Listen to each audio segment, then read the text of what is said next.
Habang abala ang marami ngayong holiday season, busy naman ang ilan sa panloloko. Kaya mag-ingat sa ilang holiday scams para wag maging biktima. Una sa listahan, mag-ingat sa mga pekeng tawag na nagpapakilalang taga-bangko o e-wallet o financial service company na nagsasabing kailangang i-verify ang inyong transaction. Tip para makaiwas dito, huwag ibigay ang inyong one-time password at iba pang personal na impormasyon. Ingat din sa mga nagpapadala ng links para i-claim raw ang inyong reward, refund o reactivation ng account. Kapag clinic niyo yung link, dinadala kayo sa fake website para manakaw ang inyong login details. Ang tip, think before you click, mga kapuso.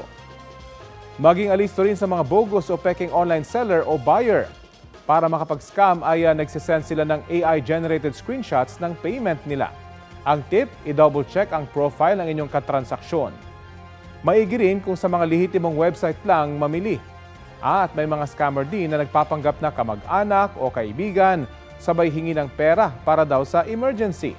Ang tip, i-verify muna maigi sa ibang paraan kung ang inyong kausap ay kamag-anak o kaibigan nyo bago magpadala ng pera.